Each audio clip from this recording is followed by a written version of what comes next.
Ryan Divish is with us now as we transition to a little baseball. It's brought to you by Chalet Bowl, Washington's oldest operating bowling alley, proudly serving the community since 1941. Located in Tacoma's historic Proctor District, they have been family-owned and operated for over 40 years, delivering top-notch customer service and a unique 12-lane experience. Check them out at chaletbowl.com to book your next reservation and experience the best in local fun. Jim, you can stay on here and wrap up the season with Divish. Jim, how are you doing, Ryan? Where are you? Are you in a storage unit? I'm in the garage, and I made sure that I backed up my my little table here to get it out of the sun, because there was one time when I had the laptop in the sun and it malfunctioned. And then Puck, had a shit fit like he always does. Does he get mad at you too, or are you a big deal and he does, he's more tolerant? No, I mean, he gets mad at me because I use my phone, do it in my car, then my phone overheats, and I do it from the Y. There's screaming kids everywhere. Because I never remember that I have to do this, even though we do it every Wednesday at the same time. Well, it's not important enough to you. Well, no, I can see why. I have rampaging ADD, and then you couple that with drinking and staying up late, and then any of the other stimulants that I miss chewing so much. Oh God, I was thinking about that. You get back in Montana, everybody's got dips, and I miss chewing so much. No, I don't know. I get in trouble too because I'm irresponsible, but I mean that's pretty much everybody in my life finds that. Like my buddy Brian, I sent him a text one time about doing something. He goes, "This is unbelievably organized and responsible for you." And I said, "Yeah, Cindy did it. I didn't do it. I don't do these things. I am just wandering through life lost most of these days." To be fair, I send you reminders most every the day before. Yeah, but do I acknowledge the reminders? Most of the times, no. No. Well, and are you doing this without AirPods, or do you have something in I there? have headphones in. You got them. God, no. He's professional. He gets upset when I don't have the AirPods. Like I did the old Crimson podcast yesterday without AirPods. I thought it went well, but apparently not. No, it didn't. It doesn't go well. My AirPods, I have the Pros, and so the noise canceling thing in them screws with it a little bit. So these are actually the headphones that I have for my Roku that I use when I'm at home, and I'll when my girlfriend's sleeping and I want to watch TV till 2 a.m, I put the headphones in so I can watch TV, because we're like 10 minutes away from being in separate rooms at this point. Oh, well, Jim's been in separate rooms for how many years now, Jim? Or separate rooms? 22. But how is she still your girlfriend? How have you not screwed that up yet? I don't know. If I don't make her my fiance here pretty soon, she won't be my girlfriend much longer, though, I think. So put a ring on it. I will. Like Beyonce said.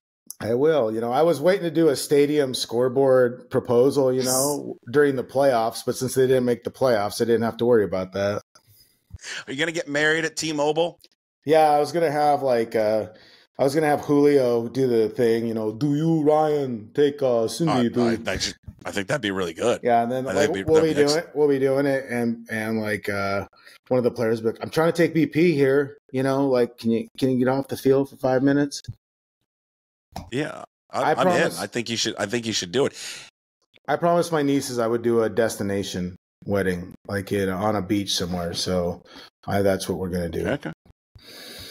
I want to know how much time before the impromptu press conference from Jerry Dipoto did you guys find out that he was going to do it? That he was actually going to do it? It was Jerry, maybe 15 minutes. So, but we knew. So we had asked a while ago, "Hey, are you going to do an end of the season thing?" And they said, "Well, it would depend on whether." How the season ends. And because in the past years, the season would go to the final day or so. Sure. And so they didn't want to talk about it until after the season was officially over. But with them being eliminated on that Thursday, I was told, "Hey, look, we probably won't do anything super, super formal, but we may get one of the front office guys to come down and talk during the series," because that's what we did before. Many, many years when they were eliminated early, we would just grab the GM in the dugout day, like the second to last day or last day. That way, just because none of us wanted to have to go back there another day, sure, and deal with that. And honestly, like, not to be a dick, but like, I have shit I'm trying to get done for my off season, like, reporting stuff. I'm not there to like grandstand and ask questions about shit they're never going to answer, or they can't answer. So like, I need that time for me to like ask questions about payroll, surgeries, contract status, that kind of stuff. Not whether, like somebody said to me, well, you need to ask why Jerry Dipoto thinks he's the man to do this job. I mean, like, really? I'm not fucking Tucker Carlson. All right. Like, I'm not doing that shit. It's not about me. I don't post pictures about me taking flights and telling people how hard my job is. Like, the specific purpose when I talk to these guys is asking a question to get an answer that I can use in my story. And like, I'm not going to grandstand about this. Like, do I think that there's a lack of accountability from the top down? Yeah, of course, because they're not going out and talking about it. And, I mean, like, if you see the story we ran, me and Jude wrote, those were quotes from June, because, we're not in the best graces of the front office right now. Adam and I aren't. So I didn't care. Like, I know you guys found it kind of off-putting, but like, for me, I'm there every single day. So I got shit I got to do. These other people that show up to make a big show of it, that's fine, do it. But like, I didn't need it, so I wasn't that upset, but I was also there. And we asked what we needed to ask. We asked about the payroll, and I asked, kind of the more direct questions that are answerable, like the questions about accountability and such. Like, to me, they need to take that upon themselves a little bit. Is it fair that, like, for how many months Scott Service had to answer for a roster that he absolutely loathed and didn't, and had to answer for certain things? No, probably not, because he doesn't have any control over it, but that's the job. And like, is it fair that the players, we sit there and ask them all the time, hey man, you're in a real bad slump and this and that. And, Daniel and Adam asked JP Crawford about, the 4 strikeout game or whatever it was, where he stranded a small village of runners, and JP has to answer it. And then other guys aren't out there like answering for their mistakes. But at the same time, like, I'm not looking for self-immolation from these people, like, because, and then also it's kind of like the believability factor.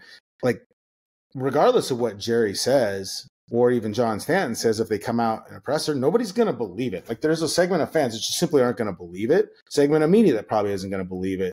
So it's like, all it is just one big circle jerk then. Like, what are we doing? If nobody believes it, and nobody feels like they're telling the truth, and we don't even know for certain what they're going to do, then what's the purpose of it other than like grandstanding? So either, like for me, if the Mariners really, and I had some tough conversations with people in the Mariners, and I just said, like, if you don't like what we're writing, or you don't like the tone of everything, I go, shut up and win.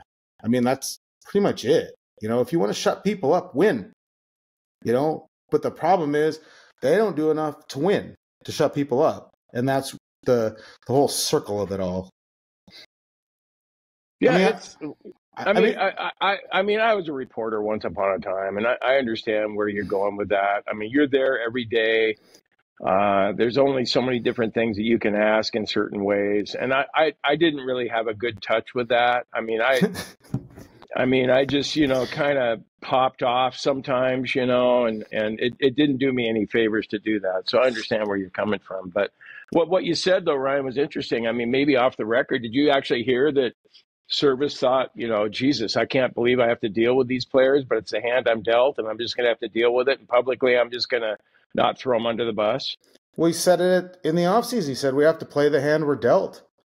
They wanted real dudes. They didn't want to have to, like, I mean, why do you think he went and talked to all these guys about the roster turnover that they were having? Like, he knew that getting rid of Gino was going to be unpopular and was going to hurt the clubhouse. And he was hoping that, like, veteran leadership would come from other guys, that Haniger could do it, or Polanco. But Haniger didn't play enough to be a leader, and he's never been that outspoken. And Polanco was super quiet, didn't play well enough. So yeah, I don't think I mean, like, the thing is Scott I think was a realist in a lot of ways. It didn't matter like if he would go to Jerry and say, "Hey, I don't like this direction," or "We need to do this."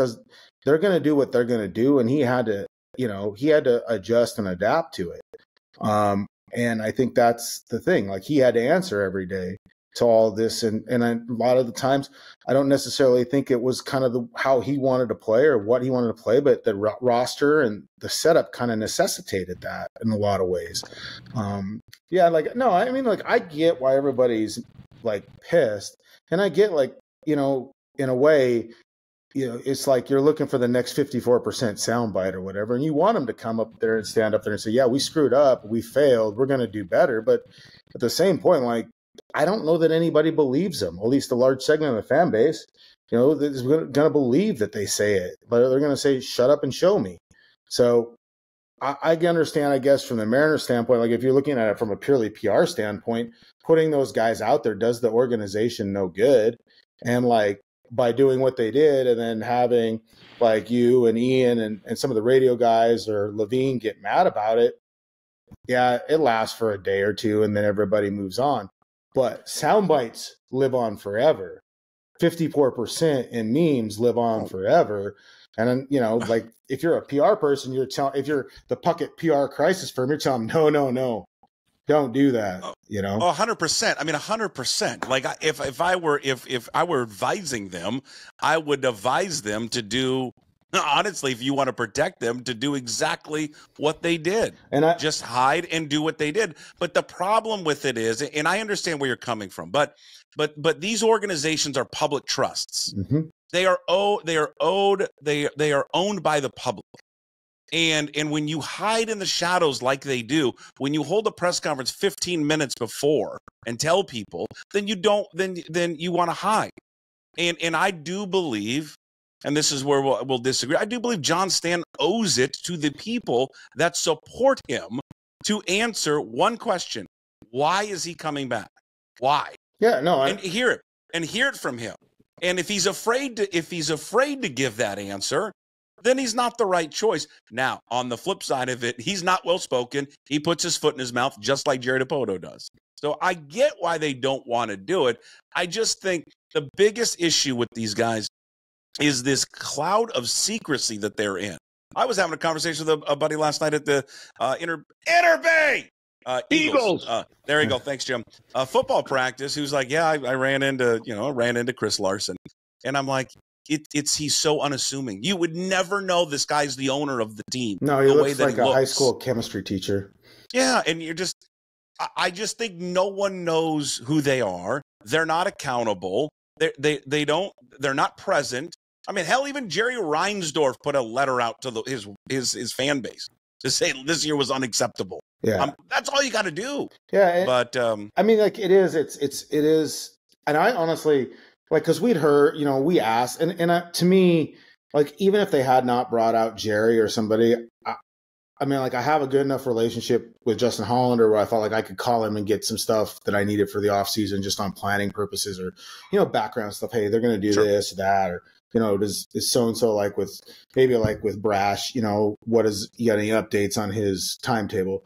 And I honestly thought that's who would talk to us, but Jerry came out and, and it wasn't necessarily combative, but I think that's the first time I had talked to Jerry in person. Well, I talked to him once in Oakland, and I just asked him a question about Troy Taylor because they had drafted him 2 years in a row, and he didn't. I don't think he really wanted to talk to me, but it was like hey, I'm just looking for clarification on Taylor. Was it a draft and fall or whatever? But I hadn't talked to him much. I mean, he's been kind of absent in that way. We've talked to Hollander a lot because I think they know that there's a divisiveness when it comes out in the fan base. But yeah, I don't have a problem with Stanton coming out and say it. Look at John Middleton of the Phillies. He's come out and been very vocal. Steve Cohen, and they come out with messages. Sure. But the one thing is like, you can't send them out with a message or even an accountability thing if you don't have a solution or an answer. I think that's the biggest thing that I have right now too. And we asked, like when we talked to John in June, I kind of just said, hey, we still need to talk to you after the season, maybe about what's going to happen with Root. And like, they were very honest and said, we don't know what's going to happen. We have one plan where they do the same thing they did this year, run it again, they pay for the production values. They had another plan that involved the MLB handling the production side. And then I think there was a third plan if like an alternative third party like Amazon or somebody wanted to jump into the fray. And I still think that's on the table. So it is difficult. Like as a fan, I understand why fans are mad. But at the same time, I don't know that anything they say is going to change it, because maybe it should have been said last year after that season, or, more of an explanation, even like when we had to hear all about payroll flexibility and things of that nature last year, it was, a lot of it afterward, it was through sourcing, it's us hearing it off the record conversations and then getting it confirmed. But like John Stanton never came out and just said, hey, look, due to the uncertainties of Root Sports and our investment in it, we are going to run a payroll similar to last year because we don't know what the revenue stream will be like or whatever. Never said that. Even issuing a statement would be better than just acting like it's not there. Sometimes, and I remember this happened with Baker. Remember when Baker got Eric Wedge and Tony Bongino to basically kill their baseball careers by coming out and talking bad about the team. The Times, because that's right when I got hired. So I get hired and hear about this. I'm like, holy shit, I'm going to have to walk through this burnt land with, and the Mariners, the Times went to the Mariners and said, here's what we have. Here's what we're going to essentially writing. We're looking for a comment.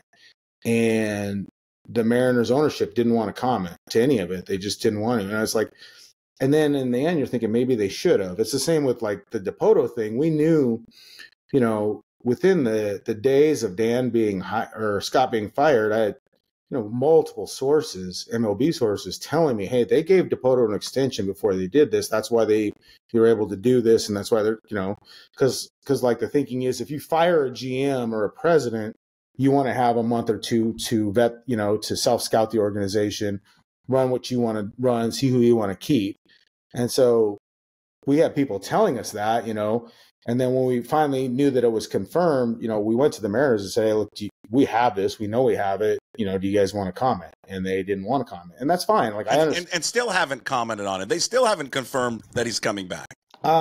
Yeah, I mean, I Nothing think publicly. Yeah, I think there'll be another story, not from us. They'll have a confirmation on it, but yeah, like it's, it is what it is. I mean, like I'm not going to tell them how to run their shop, but I am going to say, like, a lot of times I'm stuck in the middle between fans and this organization, and it's difficult to understand that. And I'm stuck in between. Like I have a lot of friends that work in this organization that like, they want this team to win everything else, but and it's not just on the baseball ops side. I got friends that work on the business side. I got friends that work, front office, everything else. And like, I in one of my rather heated conversations, I just said that the environment at that stadium for the last 3 or 4 months going there has just been miserable, and it seeped into the media, and like the anxiety and just kind of the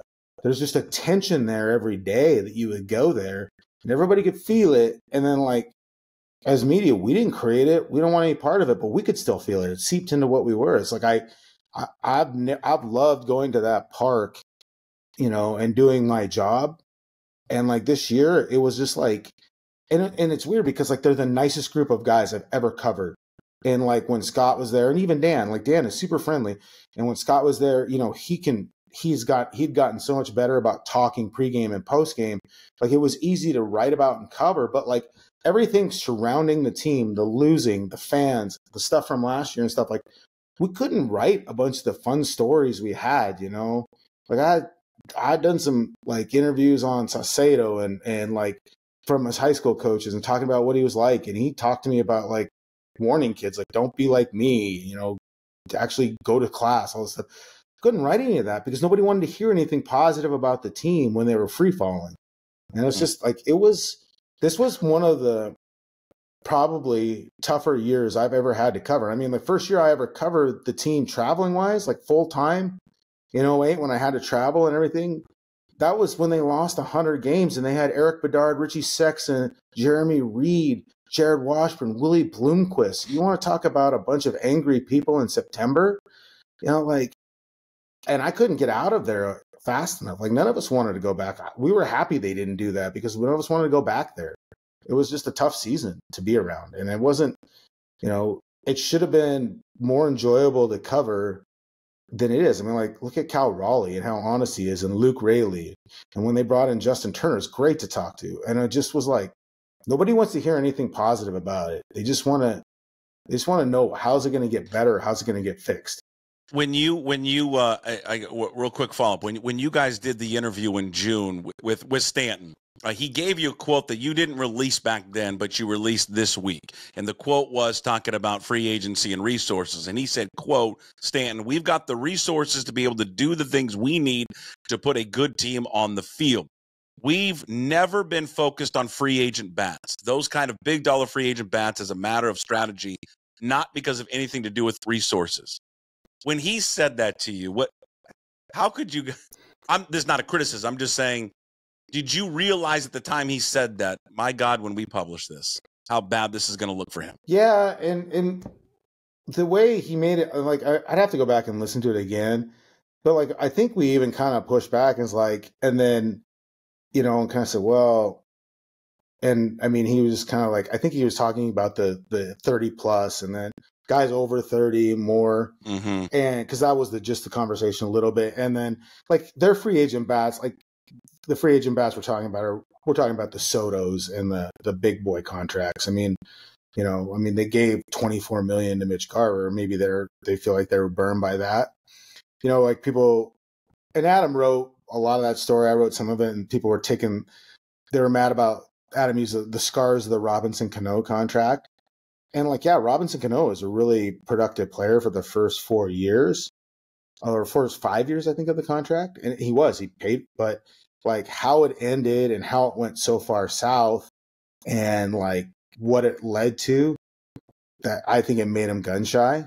And yes, and I mean, I never thought they would have been able to trade him, but they paid on that contract for a while too. And they gave up Diaz. I mean, I think part of the uncertainty surrounding Cano's future with the PED suspension and everything else, and then looking at the rest of the team and how aging were, that's why they decided to go into that step back or rebuild, because they just didn't think that he was going to be a reliable player moving forward and to build around the rest of it. And so, yeah, I mean, I'm not surprised, because I just kind of thought, like, they were never going to play in that it's not just the philosophy, it was just the will and the resistance to spending that much money on a player. I just never saw them as somebody that's going out there and going to give 30 to 35 million to a player that they don't know.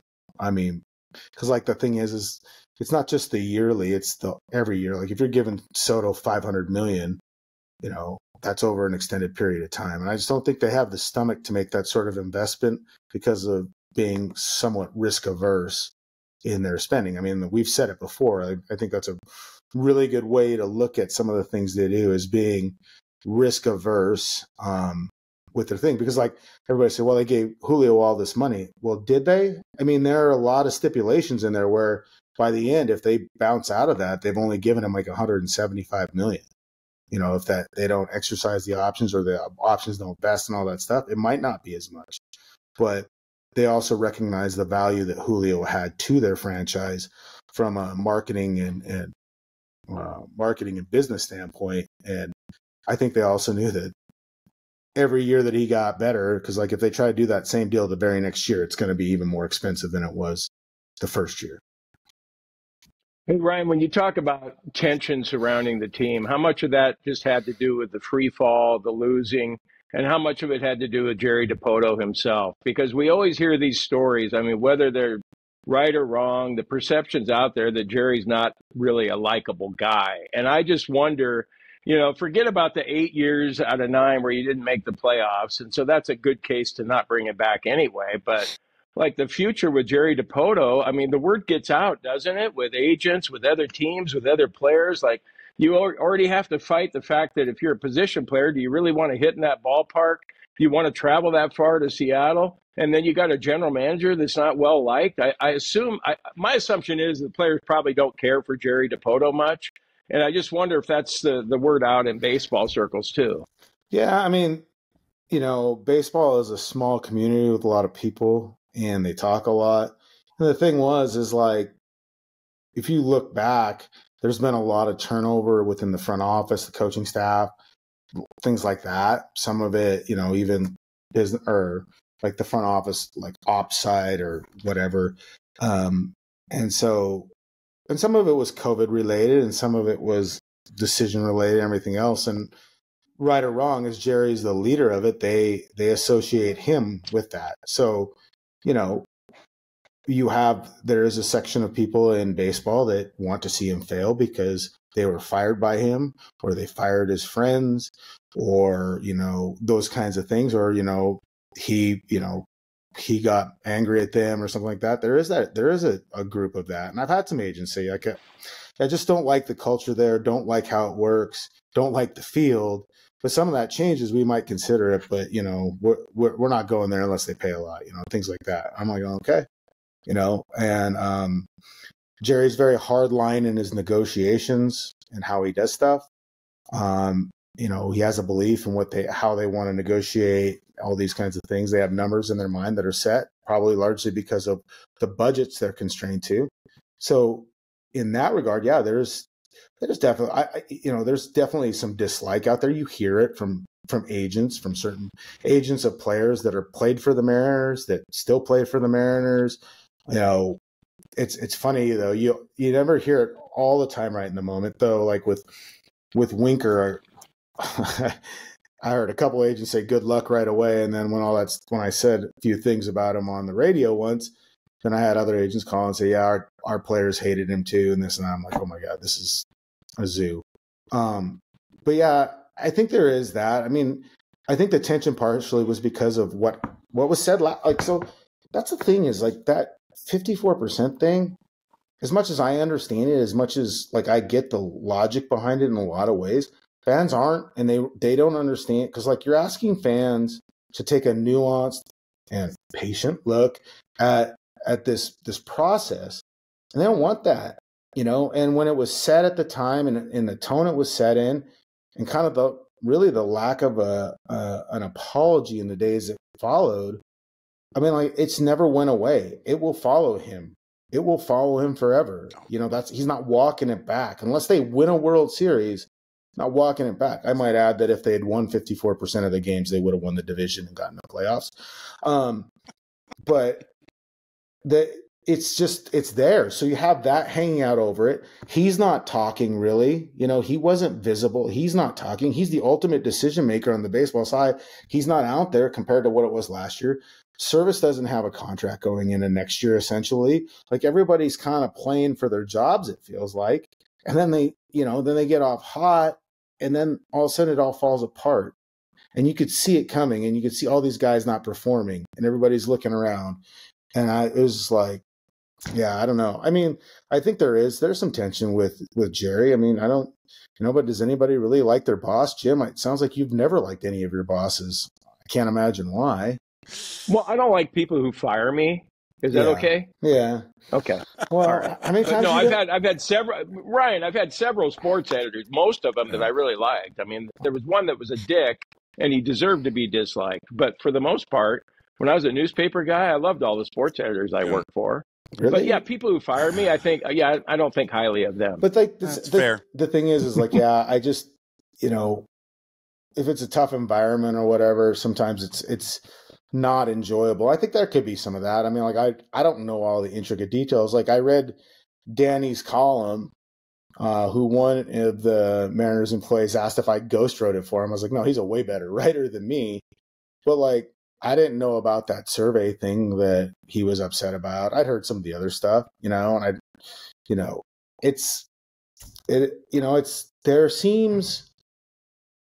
do think some of the players feel like there's an aloofness to him and a distance. But I think that's part of what he wants to keep that, because he wants to be able to trade them or move them or cut them without having the emotional pull. I mean, there are some GMs that are like that, and they have assistant GMs that are kind of the nicer guys. Like Hollander is much more talkative with players than Jerry might be. But I mean, like, it was interesting when I was on the last road trip I was on, which is Oakland and Anaheim. Jerry was there, and he was very active in talking with players on the field and such. But again, at that point, they'd fired the manager. He's coming back. There's probably a lot unknown.